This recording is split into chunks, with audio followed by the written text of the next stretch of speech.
Hello and welcome to another video from eDub Conversions. My name is Kit Lacey and I'm so excited today to bring you Sunset. This VW T2 now electrified camper van is the latest project to leave eDub Conversions here in North Yorkshire in the UK. And we're going to go through every single step because I realise we haven't actually done any video on this vehicle just yet. So you're going to see every step of our process right from the beginning to the very end. And then as a special surprise, we are planning to take this vehicle back to where it came from. So not the customer, but it was actually bought by the customer from Type 2 Detectives down near Cambridge and delivered to us for electrification. And we're going to take it back to them to see what the guys make of an electrified VW T2. So without further ado, let's get into it.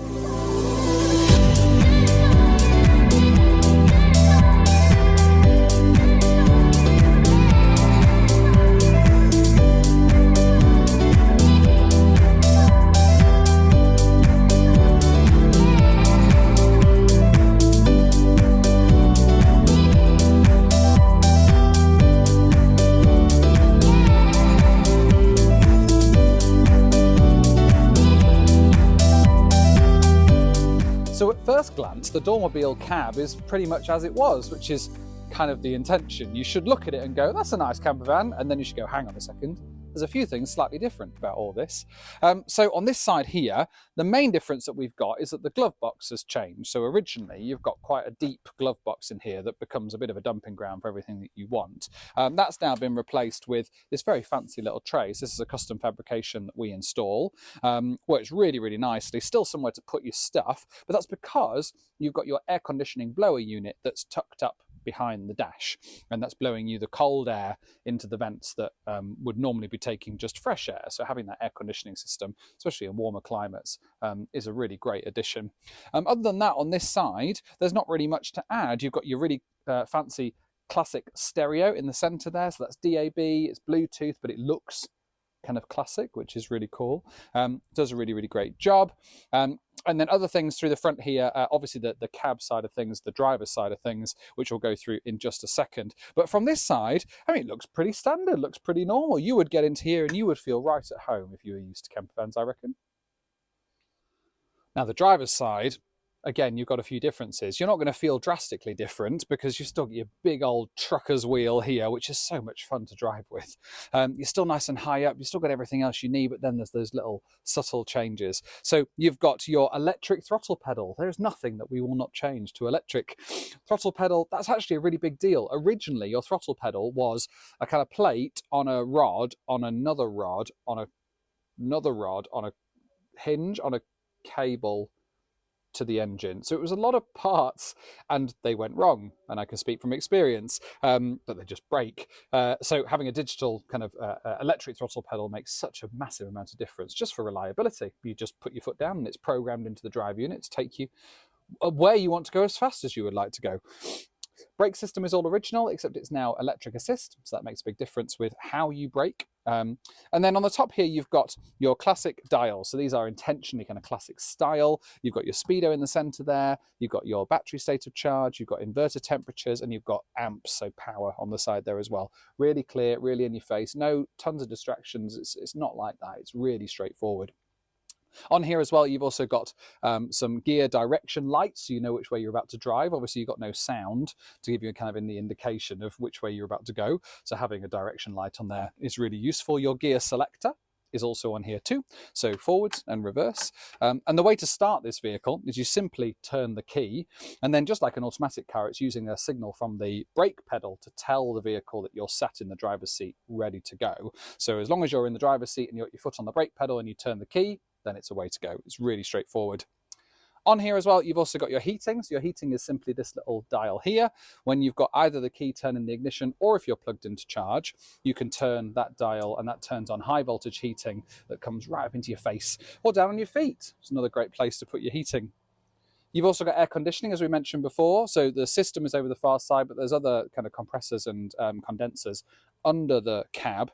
But what that turns into when you're you're driving and you want some air conditioning, is you turn this switch here, a kind of classic style 3-speed switch on there that turns on your fans at different speeds, and then you've got an air conditioning button up the top here that turns on your air conditioning system, and it's within about 10 seconds you've got freezing cold air blowing on your face. It's really lovely.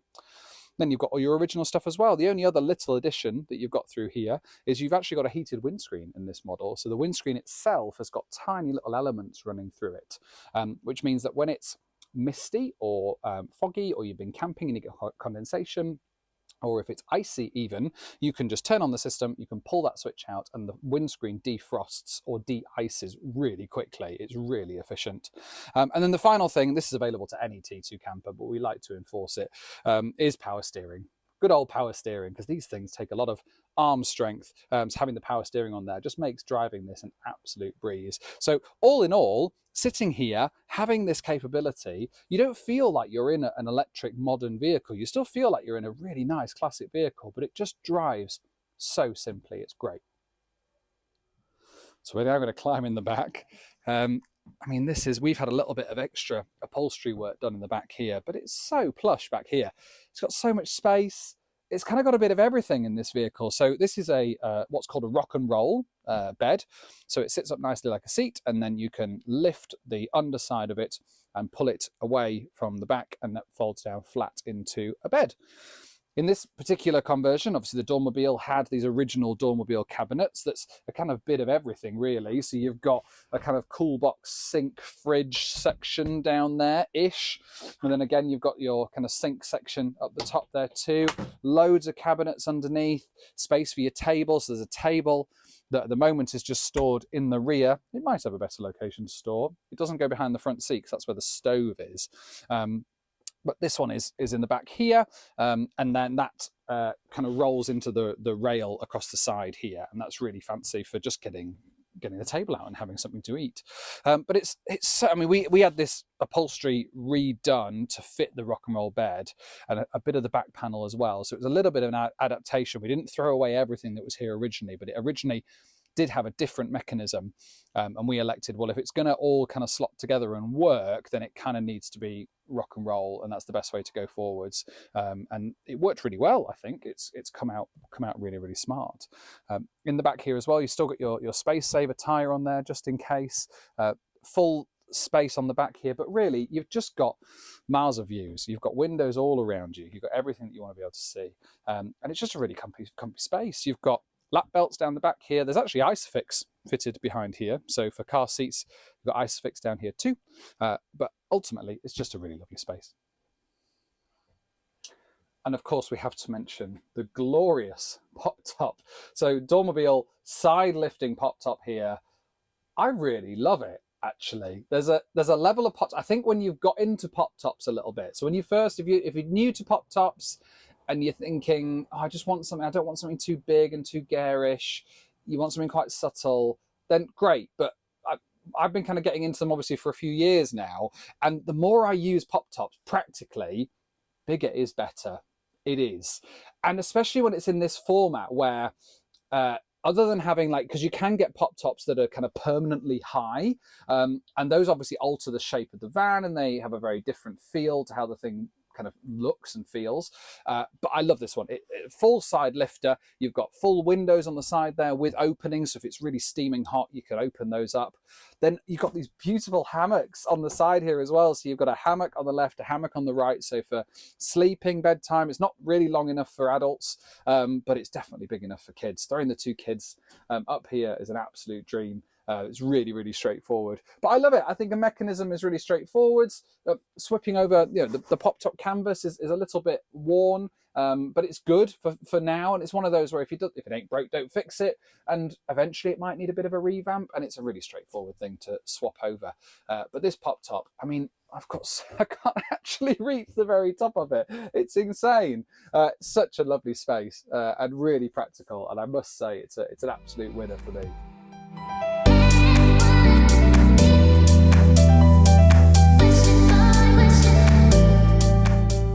Also on this particular camper, we have a solar panel. Now, this solar panel will not charge you to get you more range. We've done the calculations. If you wanted a solar panel to make you go further, you would need a solar panel to cover the entire top of the camper van. It would need to be facing the sun at all times. So it needs to be a sunny day in summer, and therefore you need to kind of rotate the camper van every hour or so just to keep the solar panel pointing towards the sun. So you'd have to lift up, you know, similar to the Pop-Top. And if you did that all day, you would probably gain about 30 to 40 miles charge. It's not quite worth it, in our opinion. Plus, commercially, the inverter to take the power from the solar panel to the 400-volt battery is not yet readily available. So there's just so many reasons why it's just not quite a practical reason. Instead, choose your charging locations wisely. So many more charging locations are boasting about where their energy comes from. If your energy for recharging is coming from renewable energy, you've done the same job, and you've done it in a much more convenient way without a ton of cost and without, you know, muckying up the top of your camper. So this particular solar panel is just 12 volt. All it's doing is keeping your 12 volt battery happy, which is a really good thing to have. Make sure everything's working tickety-boo, make sure that your 12 volt is happy and that nothing's going a bit weird with that side of the system. But yeah, just a really practical, good little extra. Now, of course, charging. So in this vehicle, we've replaced the petrol cap with a CCS Type 2 charger that also accommodates your kind of home Type 2 charging or the kind of public charging if you're out for a day trip somewhere. And it's really straightforward. You just take the cable, you plug into the socket, you got a little light on the side that tells you the system's woken up. You get a couple of clicks and the green light means it's now charging. Really straightforward. This charges up to 70 kilowatts in speed, which if you'll see from the video later on when we go down to Cambridge to visit Type 2 detectives, you'll see what that actually looks like in real life in terms of what that feels like to be charging at those speeds. We do get a lot of looks. You have to be prepared to talk to a lot of people while you're sat at the chargers. But I love it. It's really simple. Now, a few of our customers don't love having the charging socket really visible. Some of them really do. So for some people, they want to have that little thing that really shows it's an electric vehicle and that they're not just hogging an electric charging base. Having something like that on the outside of the vehicle is really important to them. For other customers, they want to keep the exterior of the vehicle as original as possible. And in those situations, we mount the CCS socket just inside the engine bay underneath. So you would need to have the boot lid open to plug in the charging cable, but the point is we can accommodate whatever level that customers want from their electric conversions. So here you have the business end. Now, normally this view's a little bit different in a traditional camper van. You're met with sometimes a very shiny engine, but most of the time quite a dirty one. I suppose we've been out on a few test drives, so the dirty is something I really shouldn't comment on. But here you have our electric conversion system. Now, this is actually sporting a Tesla conversion. Now, if you were to go to our website today, you wouldn't find a Tesla conversion. That's for a variety of reasons, mainly because we had a lot of customers getting in touch who basically just wanted a conversion that didn't have any used parts. They wanted to have some real reliability of the parts that were being used, and so that's why we've sourced our new eDub drive units, which you will see on our website. The Tesla systems, it sounds quite flashy having a Tesla system, but actually we always turned them down because the vehicle itself was only built, well, it wasn't built to have Tesla power. The suspension, the brakes, the chassis even was built to have much less power than a Tesla system. So our drive units that are installed in conversions like this, and also Solbrit, if you've seen our Solbrit video. So Solbrit's got a Tesla system, Maggie has a Tesla system, Zulu had a Tesla system, Sally had a Tesla system. So there's a handful of videos on our YouTube channel where you will see other Tesla system vehicles, but this is the last Tesla system that you're going to see. So when you hear Tesla powered, it's a bit of a clickbait to some reason. But it's just, I want to show you what that looks like. So we're at 0 miles an hour. I'm on a straight 60 mile an hour road. I am clear all around. This is what it looks like, 0 miles per hour. And again, no gear stick, no clutch. I'm just going to floor it on my right foot. You ready? 3, 2, 1. So that feels a tiny bit too fast for me. 30 miles an hour, 40 miles an hour. I'm going to run out of road. And it's a bit windy to go actually all the way up to 60, 50, 60. It's fine. I mean, you wouldn't get to 60 in an original VW, would you? But that just gives you an idea. It's not back braking, it's not neck braking. I can get out nice and quick if I need to. I can even overtake if I want to. Beautiful long drives where you've just got the choice. You didn't have the choice previously. You had to stay slow. You had to sit behind lorries and tractors and all sorts. You don't have to anymore. Electrified VWs allow you to enjoy the road and not feel restricted by the journey. You've seen some of our newer systems come through already. So our Daisy, our orange split screen camper van, that was our first vehicle to use our eDub drive unit.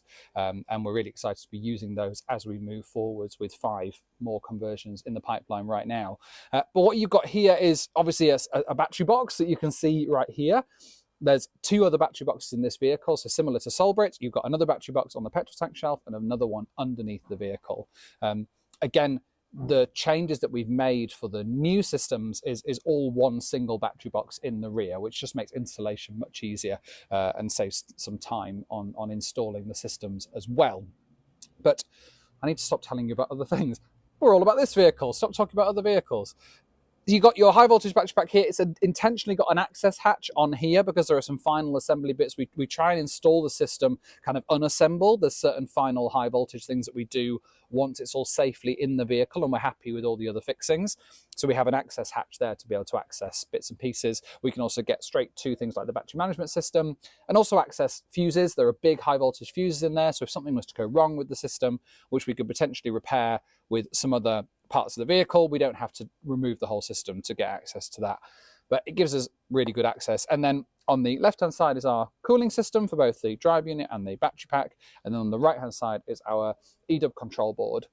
So that is a combination of relays and fuses that you would normally find in a vehicle, but they control our systems instead. And that means that we are just a lot more in control of exactly what's going on with those systems. And we build those bespoke for the conversions that we do. But other than this, I mean, unless you crawled into the vehicle to see the large battery box underneath the vehicle, this is what you're going to see as different. So I suppose when you're ever out and about with an eDub, this is the bit that you draw attention to. So you kind of subtly, when you're parked up somewhere, just leave the boot open just for fun, especially if there are other classic cars around, if you've gone to a show, because you are bound to get conversations about what's going on with the system in the back here as well. It's a lot of fun. And so we really enjoy these kind of moments where you can get it all finished and you can just, rock up somewhere, open up the boot and then just wait and see what people want to think about it. But you're going to find tons more information of the exact kits that we install now on our website, which is edubconversions.co.uk. But here's what sunset looks like with the battery pack installed. So this is how you start an electric classic camper. So you've still got the original keys. We haven't changed any of these actually because we're picking up off a lot of the original ignition barrel sequence. We didn't want to modify too much of what's going on here, and if it ain't broke, don't fix it. So as per usual, most VW sets of keys have multiple keys. It's never just one key, is it? But in this system, it's really straightforward. So single key into the ignition, turn the switch. You'll hear a few things click because the high voltage system is turning on and getting itself ready. There's a pre-charge sequence that goes on behind the scenes, and then I've got a DNR light that have come on in front of me to tell me that everything's ready to go. This one, as I said before, is really straightforward to drive. So because I'm sat in the driver's seat, if I was driving an automatic, I would kind of naturally put my foot on the brake anyway. So I'm going to do that as well here because that tells the system that I'm sat in the vehicle. I'm not just turned the key by mistake or done it kind of from outside through the window.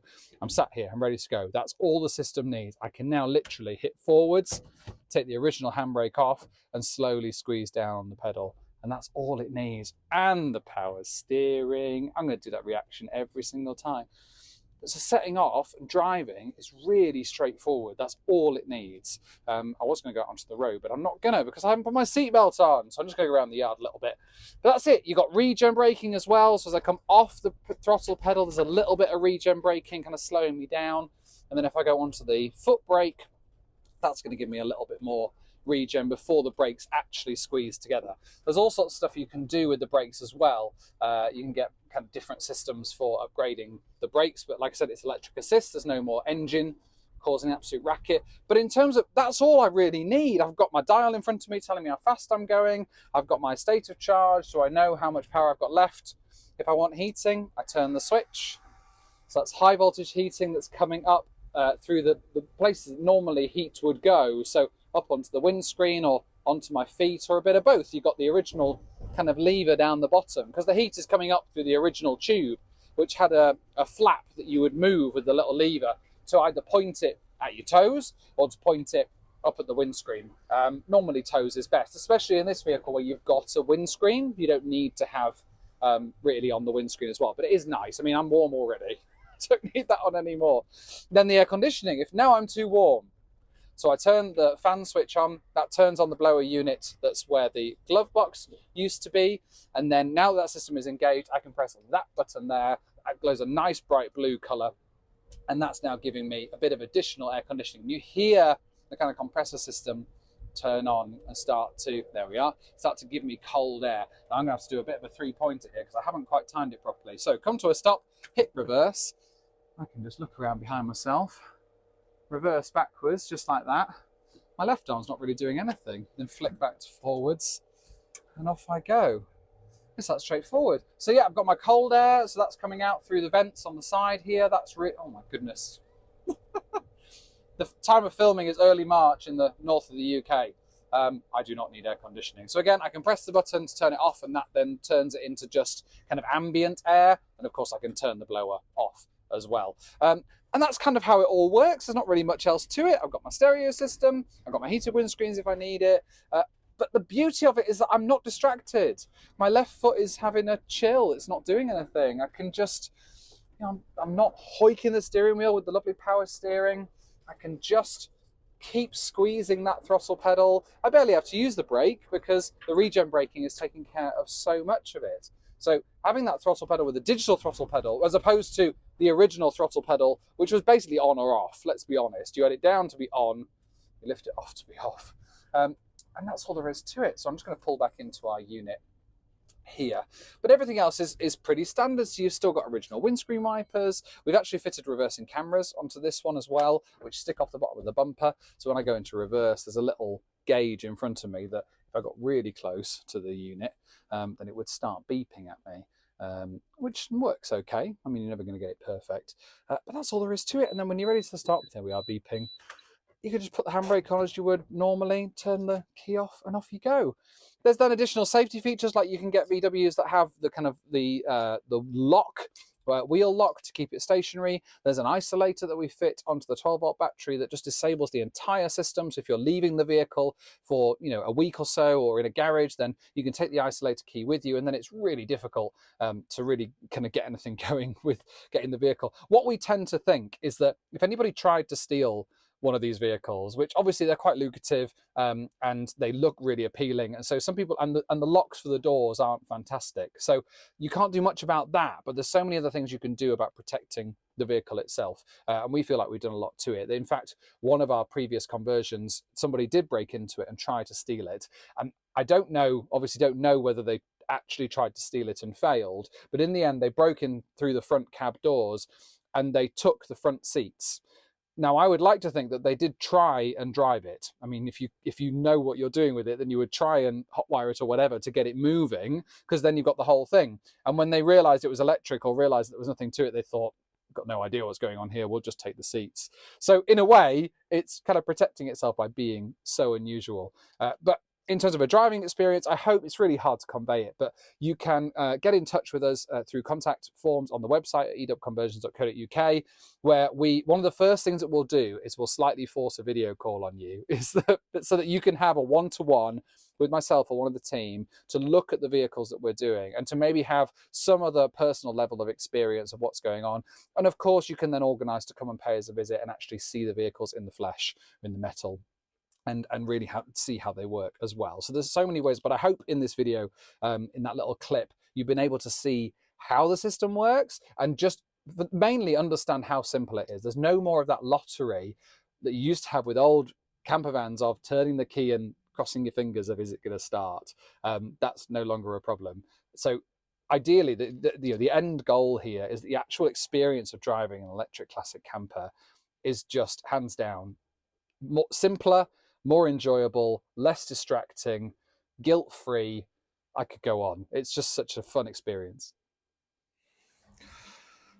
So that's all we have time for on today's video. So if you've enjoyed this one, then there is a part 2 coming up. We are going down to Cambridge to see Type 2 detectives to show them the work that we've done and really get an expert's opinion on a team that are really used to dealing with classic campers day in, day out.